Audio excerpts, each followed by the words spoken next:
Mara nyingine na kukaribisha hapa ndani ya Celeb Corner KE. Safaricom has been put on the table and on the stand by the people of the Republic of Kenya on how it has been providing intelligence and data to the police forces and mostly the DCI and the rogue squad that has been abducting and killing Kenyans. Now Safaricom ni moja kati ya telecom providers, service providers ambayo ndio kati ya wale nambari moja Afrika. Among the top 3, Safaricom is there. Now getting down to the story. Recently, speculations have been ripe on how DCI and National Intelligence Service (NIS) has been using Safaricom personal data to track, kidnap, and execute high-profile Kenyans who have been exposing the rot in the Kenyan government. This came after an expose that was done by the Nation newspaper, where Safaricom and the DCI denied the claims. But truth be told, DCI has not started using Safaricom to track Kenyans today. DCI has been using Safaricom to track people and even tap their phones secretly, and this has been happening for a very long time in our country, Kenya. Did you know that DCI has a secret office in the Safaricom headquarters in Nairobi? Let's get back to the year 2017 when this whole process began under the regime of former President Uhuru Muigai Kenyatta and the then DCI boss, George Kinoti. The Kenyan government has been intercepting telecommunications to facilitate the arrest, disappearance, and extrajudicial murder of terror suspects in the country for a very long time. This is according to a new report by Privacy International, a UK-based non-governmental organization that investigates the secret world of government surveillance and the companies that enable it and go ahead to publicize the story. The said report was published in the year 2017 on March 15th, the year 2017. The damning report titled Track, Capture, Kill Inside Communications Surveillance and Counterterrorism in Kenya unmasks how the National Intelligence Service (NIS) infiltrates telecommunications networks and obtains data which is then used to track down suspects. Communications surveillance in Kenya is conducted outside any effective regulatory oversight.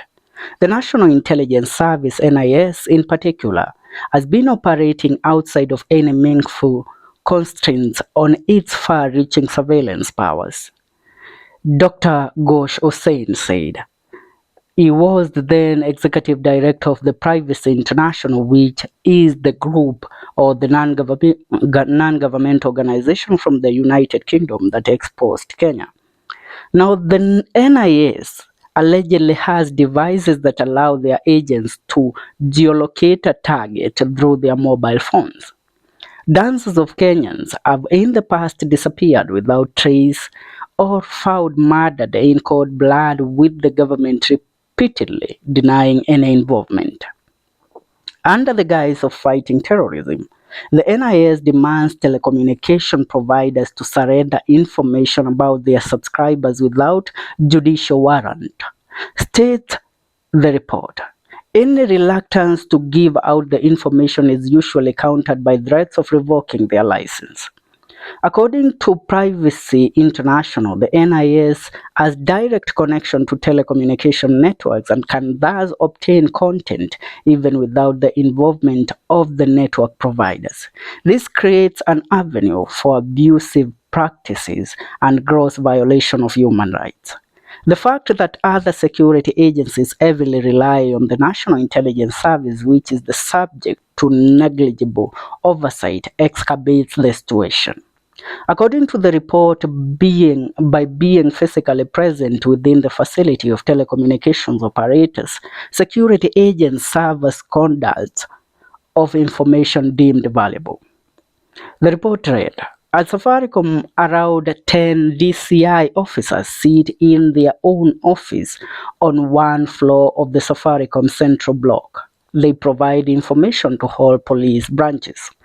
Now, Safaricom denied these claims, stating that although it works closely with law enforcement officers to safeguard the integrity of its mobile money transactions and to provide information required by courts in the administration of justice, it does not have a specific office space for them. Additionally, Safaricom stated that only authorized Safaricom staff have access to systems and tools that can access confidential customer information, and this access is controlled and monitored. The report contained statements from multiple sources, including the then, current, and former law enforcement, military, or intelligence officers. Two NIS sources alleged that the agency analyzes and listens to live calls at its offices both regionally and in Nairobi. Mobile phones of interest are flagged and their calls monitored through National Intelligence Service Odd-Based Transceiver Station (BTS).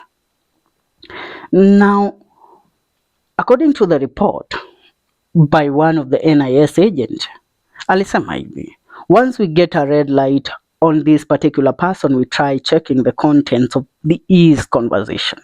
If it's trash, we just discard it.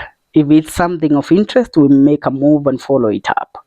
Now, the NIS has devices which allow its agent to geolocate targets through their mobile phones. The information is then fed into an interface linked to a database containing live BTS location data and call data records.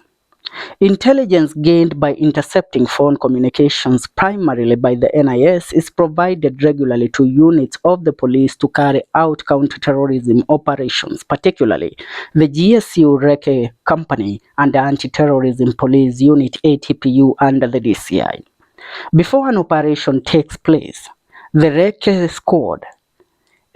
Hit Squad meets with ATPU and NIS agents. The NIS officers give the first brief and sometimes lead the troops to the target area. Once on location, the NIS points out the target. A NIS field agent quoted in the report explained how the operation ends. We NIS tell them, the mark is here, he is dressed this way. They just get him, pick him, no questions. Now, according to the report which was released on March 15, 2017, Kenya's Directorate of Military Intelligence, DMI, too has the ability to intercept live phone calls provided the agent is within the range of the BTS with which an individual target's device is communicating. The DMI also gathers operational intelligence areas bordering Somalia in northeast Kenya. It does this using the Blackbird product, a signal search collection, geolocation, and analysis system from SPX, a US spectrum monitoring company. In the period between 2010 and 2011, the Directorate of Criminal Investigations had mobile off-the-air interception devices acquired from Israel tech company Verint. Now, the outcome of security agencies abusing their communication surveillance has been increased summary execution of crime suspects. Many suspects, especially those linked to terror, hardly reach courts of law to answer to charges, let alone defend themselves. In the first 8 months of the year 2016, police officers were alleged to have killed 122 people, according to the Independent Police Oversight Authority, IPOA. In the same year, a study by the Independent Medical Legal Unit, IMLU, revealed that 1 in 3 Kenyans had been subject to ill treatment at the hands of the police. A year earlier, IMLU reported 126 deaths of civilians carried out by police, out of which 97 were brutal murders. Now, among those who have allegedly been executed in recent years included Muslim clerics Sheikh Abdurogo, killed on 27th August 2012, Sheikh Ibrahim Rogo, killed on 3rd October 2013, and Sheikh Abubakar Sharif alias Makaburi, who was gunned down on 1st April 2014, not long after predicting he would be killed. 4 months after Makaburi's death, a Mombasa entrepreneur, Hassan Nasrallah Musa, popularly known as Guti, was shot and killed by persons believed to be from ATPU. He and his wife were traveling in their car along Mwembe Tayari Road in Mombasa when they came under hail of bullets. Hassan is said to have been on the police radar or watch list. The existence of NIS or BTSs at the Kenyan coast, whose presence was confirmed by sources quoted in the Privacy International report, could have been instrumental in identifying the targets. Now, extrajudicial killings have also been witnessed in other areas apart from the Kenyan coast. A classic example is the murder of human rights activist and lawyer Willie Kimani, which shook the entire country and grabbed international headlines. Willie, his client and their driver were coming from the court when they were stopped by police. That was the last time they were seen alive. A week later, their bodies were discovered several kilometers away. A postmortem revealed that they had been tortured before being killed. At least 3 police officers have since been charged with the murders. There are, however, those who have never been found, like Garissa businessman Hamza Mohammed, despite his kidnapping being caught on camera. Hamza was in his M-Pesa shop when 4 men believed to be officers from the ATPU walked in posing as customers. Shortly thereafter, one of them grabbed and led him out of the shop. He was then burrowed into a Land Cruiser vehicle and has never been seen again till today, the year 2024. A similar incident unfolded in Nairobi's downtown on October 2014 when businessman Ali Haden Omar was picked by anti-terror officers and paddled into the boot of an unmarked car. Fortunately, there were journalists at the scene filming, and perhaps this is what led to his release a week later. It emerged later on that he was involved in a property dispute with someone who allegedly used the anti-terror unit to get even. But even as the Kenyan government's unfettered power for communication surveillance becomes more apparent, its counterterrorism budget keeps growing. The Privacy International report said that the 2017 budgetary allocation for the Kenya Defence Forces and NIS was 124 billion, which is equal to 1.4 billion US dollars, up from 98 billion. Now, the previous years, foreign counterterrorism assistance had also greatly increased, with the US giving out 100 million US dollars in 2015 compared to its support of US dollars 38 million in 2014.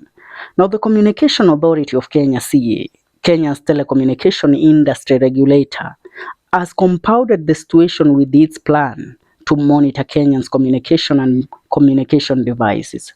The move is ostensibly meant to prevent a recurrence of the 2007-2008 post-election violence. That is what happened during the 2017. Now, when details of CA's communication surveillance system leaked to the public, CA strongly defended itself, insisting it was designed to deny service to illegal communication services. As CA, however, did not clarify why the system would require access to Kenyans' call data records, CDRs, or home location records. Now, according to this report, and when you look closely to the said report, it is not out of the blues that Safaricom has been providing data to the National Intelligence Service and the Directorate of Criminal Investigation for a very long time to combat crimes in the country, mostly terror crimes. Now remember, through these, the country has been at peace. But where they come to use this information badly or wrongly is when they use the said role or the said intelligence that they are supposed to, the knowledge that they have of tracking down or tracking terrorists, they have started using it against their own citizens.